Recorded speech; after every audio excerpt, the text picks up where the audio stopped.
Olá, cursistas!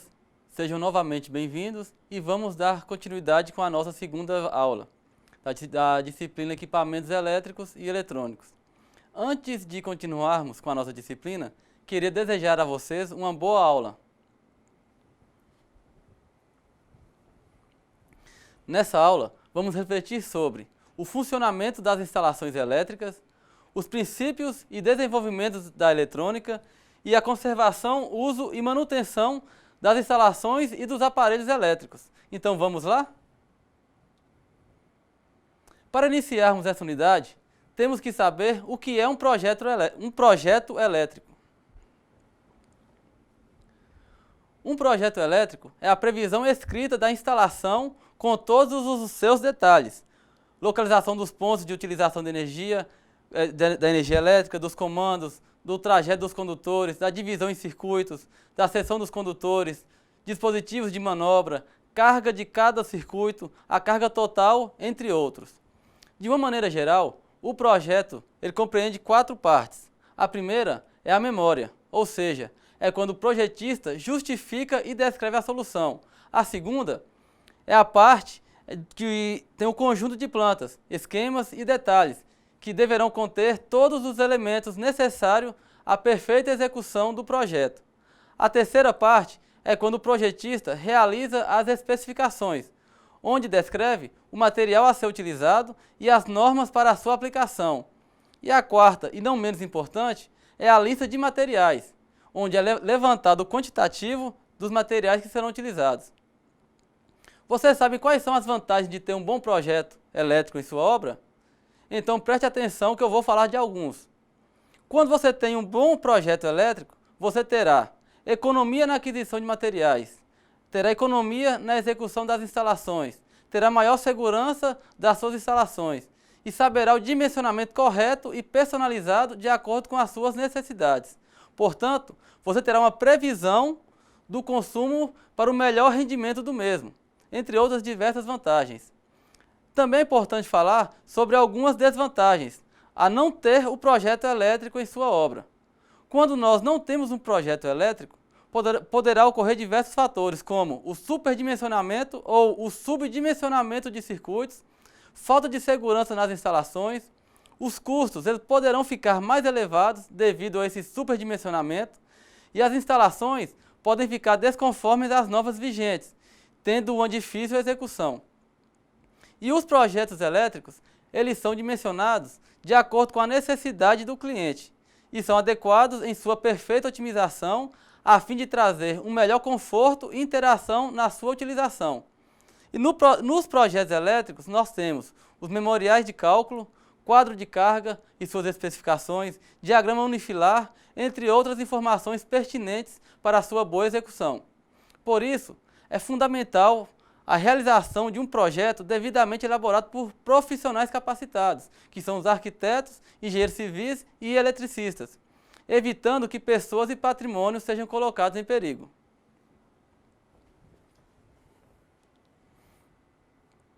Agora, vamos aprender a ler um projeto elétrico, identificando o local onde são instaladas as tomadas, interruptores e pontos de luz. Em geral, a leitura de um projeto de instalações elétricas é muito simples, porém exige algum conhecimento de eletricidade. É importante, por exemplo, saber diferenciar os fios fase, neutro e terra. No entanto, as legendas e as notas gerais ajudam a entender a planta. Basicamente, o projeto ele determina a quantidade e a localização das tomadas, dos pontos de luz e qual a capacidade de carga de cada um. Vale lembrar que alguns equipamentos domésticos consomem mais energia, e isso precisa ser discutido na fase de projeto, para que sejam planejados os circuitos específicos com mais potência do que os outros.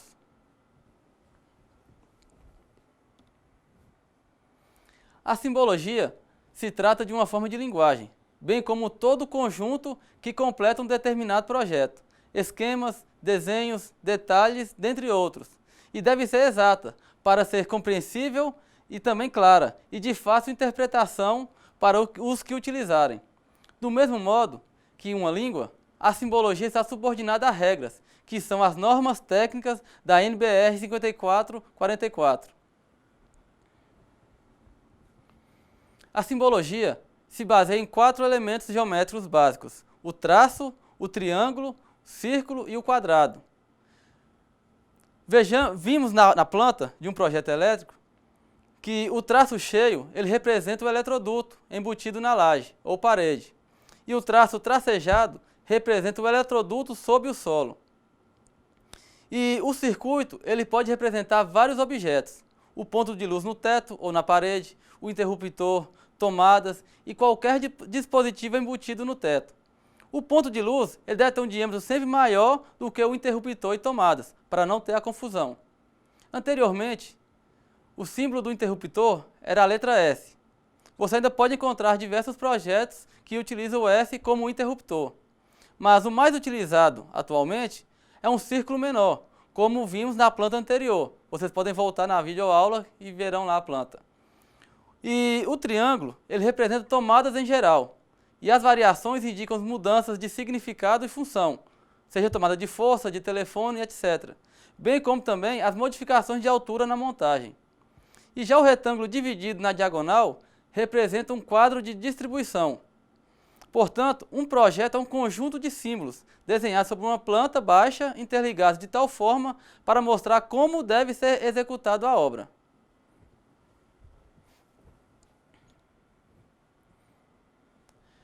A previsão de carga ela tem por objetivo determinar todos os pontos de utilização de energia elétrica que farão parte da instalação elétrica e deve levar em consideração a potência, quantos pontos e quais as localizações dos pontos de consumo.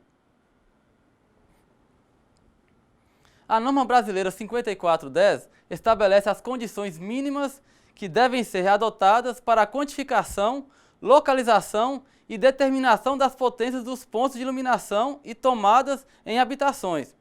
E devido ao nosso tempo ser curto, eu sugiro uma leitura mais detalhada da NBR 5410.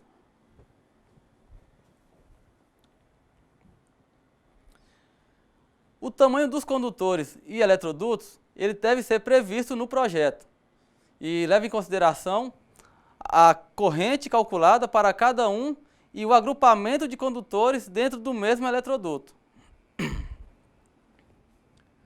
A norma ela exige uma bitola mínima de 1,5 milímetros quadrados para iluminação e de 2,5 milímetros quadrados para tomadas. Além disso, os condutores ele devem ocupar sempre menos de 40% da área interna do eletroduto. E esses valores eles aumentam conforme a necessidade do projeto.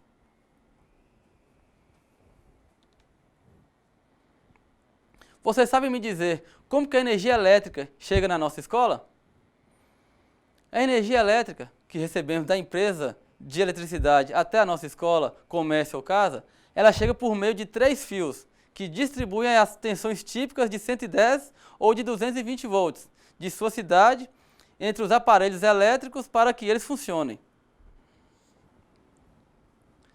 E a energia elétrica que recebemos em nossa escola, numa linguagem simples, ela é transportada por ondulações da corrente elétrica que vai e vem pelos condutores, e ela é impulsionada pelo que denominamos de tensão elétrica. Isso quer dizer que a tensão varia continuamente, mudando de polaridade 120 vezes por segundo, de modo que 60 vezes a cada segundo ela empurra a corrente no sentido e 60 vezes no mesmo segundo ela puxa a corrente no sentido oposto, alternadamente. Daí que vem a denominação de corrente alternada. E para que uma corrente elétrica possa circular por um aparelho, que seja ligado a esses condutores de energia, ele precisa de um percurso completo, ou seja, um circuito fechado, de ida e volta, o que significa que um só fio não pode alimentar nenhum aparelho. Nós temos que usar no mínimo 2 fios, entre os quais a tensão elétrica ou diferença de potencial muda alternadamente de polaridade. E um desses fios, por motivo de segurança, a própria companhia elétrica coloca ele em contato mais íntimo possível com o solo, o terra.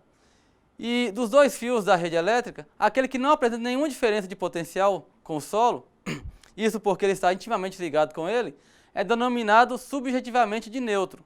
E o outro, para diferenciação, é denominado de fase.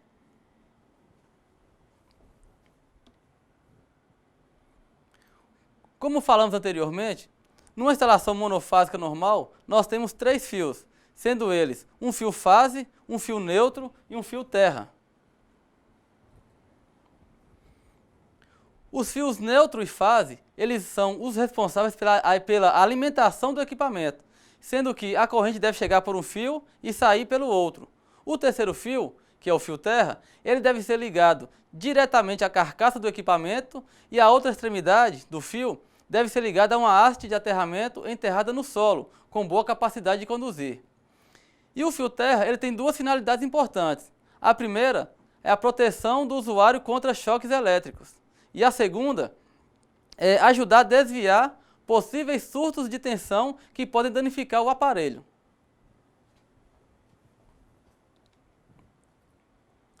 É muito comum na eletricidade em falar que um circuito está aberto ou fechado. Por este motivo, é interessante que vocês tenham a noção do que isso significa. Preste atenção. Dizemos que um circuito está fechado quando existe um percurso completo para a corrente e ela pode circular alimentando algum aparelho, conforme mostrado na figura 1. E que o circuito está aberto quando existe alguma interrupção que impede a circulação da corrente, conforme podemos ver na figura 2.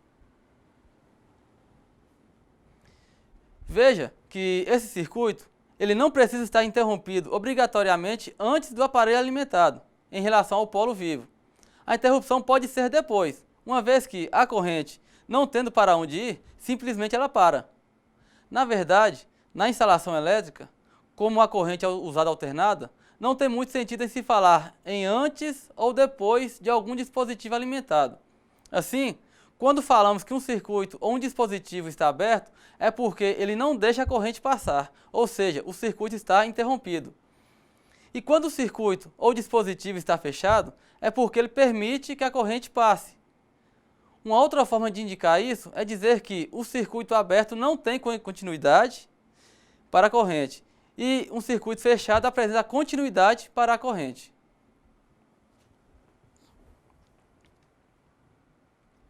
Vamos estudar agora um pouco sobre os interruptores. Alguém sabe me dizer qual a finalidade deles? Então, os interruptores ele têm a finalidade de abrir e fechar um circuito. Isso permite estabelecer ou interromper a corrente, de modo a controlar o funcionamento do dispositivo alimentado. Nós podemos usar os interruptores para ligar ou desligar uma lâmpada, ou seja, para estabelecer ou interromper a corrente que circula através de uma lâmpada, conforme sugere a figura.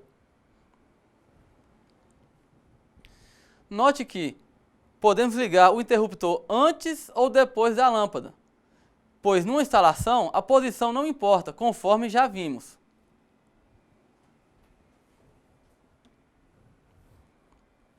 É interessante observar que não precisamos desligar os 2 fios para que a corrente seja interrompida. Assim, os interruptores simples têm apenas um polo, ou seja, possuem 2 pontos de ligação, conforme a figura. Ocorre, entretanto, que, por medida de segurança, é interessante sempre desligar os 2 fios. Isso porque, normalmente, não sabemos numa tomada ou num ponto da instalação qual é o fio vivo, o fase, e qual é o terra. Na verdade, ao fazer uma instalação, o interruptor deve ser sempre colocado de modo que a desligar o vivo e não o polo neutro. Na figura, verificamos que, se usarmos o interruptor para desligar o terra, o vivo, ou seja, a fase, permanece. Isso significa que um toque acidental poderá causar choques. Se quisermos ter mais segurança, será interessante desligar os 2 polos. Isto pode ser conseguido com interruptores duplos. As chaves gerais, usadas nas caixas de entrada das instalações, elas fazem justamente isto. Vamos aprender agora um pouco sobre ligações em série e paralelo. Por exemplo, os interruptores são ligados em série, com os aparelhos que devem ser controlados, enquanto os aparelhos alimentados da rede de energia são ligados em paralelo. Essa informação deixa a maioria das pessoas confusa. O que é série e o que é paralelo? Estes 2 termos eles podem ser facilmente entendidos se tomarmos 2 explicações simples, como exemplo.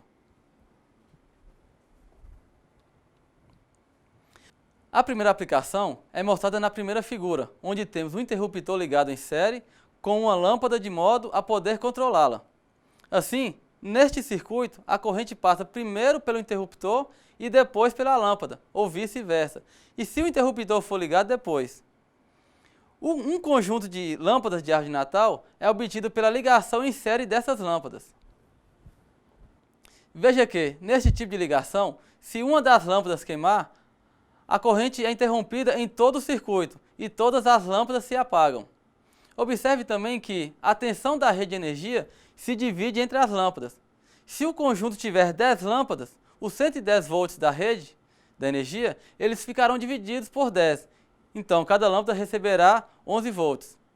Uma outra aplicação consiste no conjunto de lâmpadas, que é alimentado pela mesma rede, de modo que todas fiquem sujeitas à mesma tensão, que é a de 110 volts. Isso será mostrado na figura a seguir e corresponde ao que naturalmente acontece na instalação elétrica da nossa escola.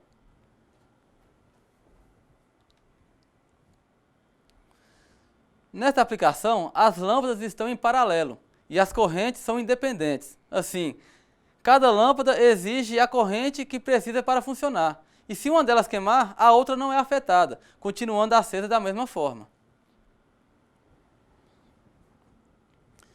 E nas instalações elétricas, encontramos dispositivos que são ligados em série, como os fusíveis e os interruptores, e os dispositivos que são ligados em paralelo, como as lâmpadas, tomadas e outros que devem receber alimentação de modo independente.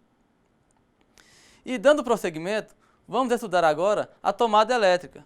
Aí vem a pergunta básica: o que é uma tomada elétrica e quais são seus tipos de tomadas existentes?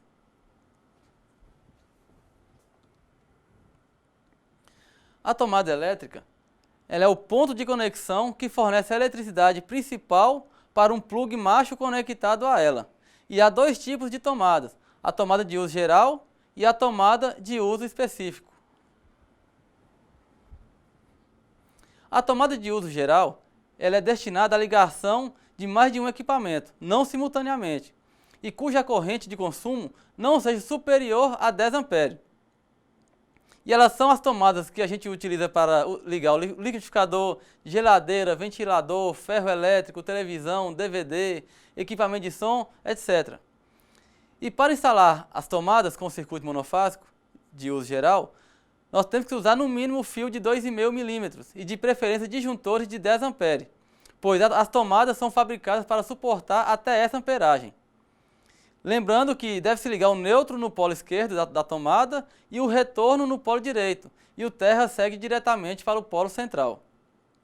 Já a tomada de uso específico, ela é usada para alimentar de modo exclusivo equipamento com corrente nominal superior a 10 amperes, como torneira elétrica, lavador de louças, chuveiro, ar-condicionado, bomba de piscina, entre outros. E para instalar as tomadas com circuito monofásico de uso específico, a tomada de uso específico deve ser utilizada fios de 2,5 milímetros e de preferência disjuntores de 15 amperes, diferente da geral que era 10. Além disso, identifique no quadro de distribuição o número do circuito e qual equipamento ele se destina. E a instalação segue o mesmo esquema da tomada de uso geral.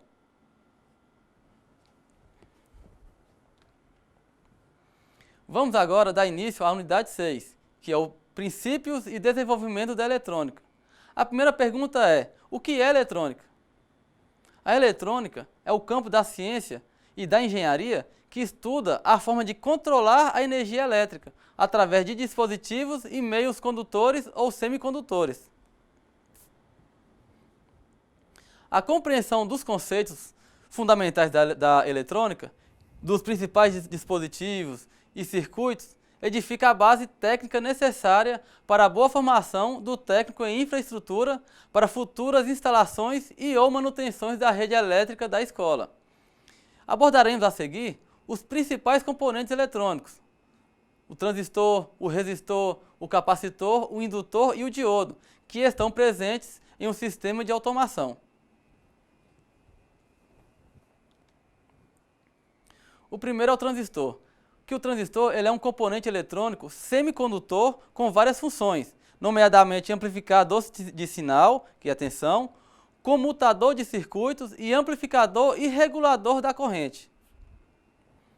Existem hoje diferentes tipos de transistores, nomeadamente transistor bipolar e transistor unipolar.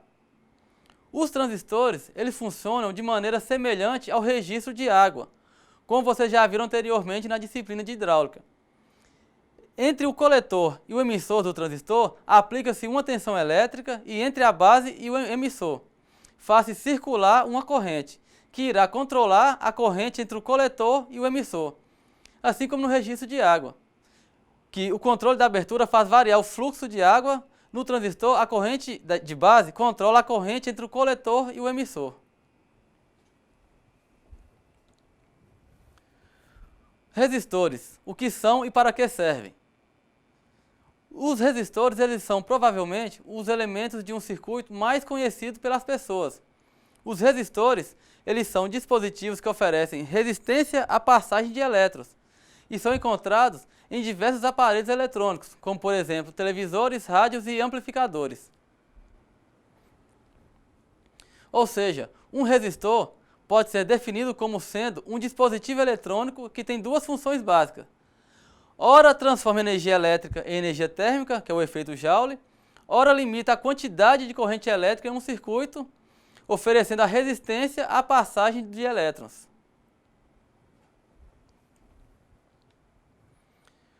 O capacitor, eles surgiram da necessidade de armazenar cargas elétricas para usá-las futuramente, de maneira flexível, quando houver resistência em seus terminais. É também chamado de condensador, pois é um dispositivo de circuito elétrico que tem como função armazenar cargas elétricas e, consequentemente, energia eletrostática ou elétrica. E ele é constituído de duas peças condutoras que são chamadas de armaduras. Entre essas armaduras, existe um material que é o dielétrico. O dielétrico, ele é uma substância isolante que possui alta capacidade de resistência ao fluxo de corrente elétrica. E a utilização dos dielétricos tem várias vantagens. A mais simples de todas é que, com o dielétrico, podemos colocar placas do condutor muito próximas sem o risco que eles entrem em contato. Qualquer substância que for submetida a uma intensidade muito alta de campo elétrico pode se tornar condutor. Por esse motivo é que o dielétrico é mais utilizado do que o ar como substância isolante, pois se o ar for submetido a um campo elétrico muito alto, ele acaba por se tornar um condutor. Os capacitores são utilizados nos mais variados tipos de circuitos elétricos. Nas máquinas fotográficas, por exemplo, ele é armazenado para dar o flash. E eles podem ter o formato cilíndrico ou plano, dependendo do circuito ao qual ele está sendo empregado. O indutor, também conhecido por bobina, é um elemento usado em circuitos elétricos, eletrônicos e digitais e tem a função de acumular energia através de um campo magnético e também serve para impedir as variações na corrente elétrica. Os indutores também são usados para formar um transformador, além de ser extensamente utilizados como filtro do tipo passa-baixa, ou seja, que exclui sinais de alta frequência. O diodo é um componente eletrônico de dois terminais, que conduz corrente elétrica preferivelmente em um só sentido, bloqueando a sua passagem no sentido oposto.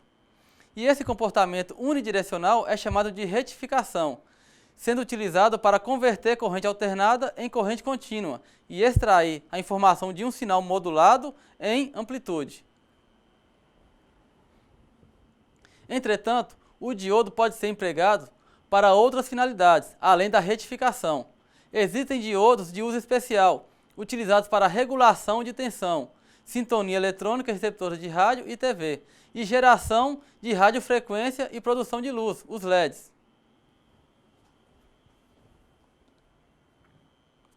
Normalmente, quando falamos de instrumentos de medição, sempre há menção, é analógico ou digital. Normalmente, estamos nos referindo à forma com que a medição é feita e, consequentemente, indicada. Os modelos analógicos têm como vantagem uma boa fidelidade de medição, mesmo sob presença de harmônicas e outras interferências no circuito que se deseja medir. Já os digitais possuem a vantagem de uma melhor visualização, principalmente os que utilizam LCD, que é a luz de fundo. Antes de fazer suas medições, estudem bem tanto o circuito quanto o instrumento que você irá utilizar. Muitas vezes, utilizamos o instrumento certo, porém configurado ou parametrizado de forma incorreta, e acabamos por danificar tanto o instrumento de medição quanto o circuito a ser medido.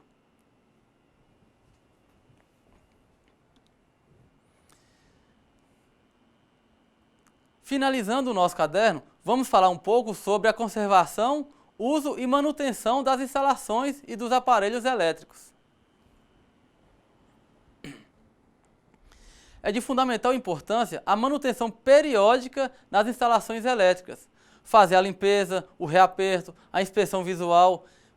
Essas etapas que eu falei podem evitar sérios problemas no sistema elétrico, porque com o passar do tempo e dependendo da quantidade de manobras, as conexões elétricas podem perder o aperto, proporcionando assim o mau contato e, consequentemente, o aquecimento na instalação, o que pode levar a desarmes das proteções e, se essas falharem, a sérios danos, podendo causar inclusive incêndios.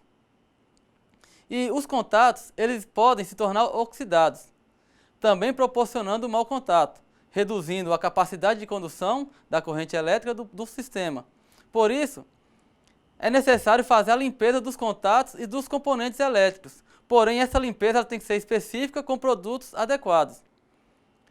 Com apenas uma boa observação dos componentes elétricos, já se pode evitar um grande dano nas instalações. De acordo com a NBR 5410, a periodicidade da manutenção deve adequar-se às características da instalação, considerando-se a sua complexidade, importância e a classificação das influências externas do local, devendo ser executada sempre por pessoal qualificado. Uma boa manutenção ela garante um melhor funcionamento das instalações elétricas e uma maior segurança para os usuários. Então, pessoal, ficamos por aqui, mas leiam o caderno didático, anotem suas dúvidas e encaminhem para o AVA, pois o nosso percurso continua por lá. Espero que tenham gostado e agradeço pela oportunidade. Muito obrigado.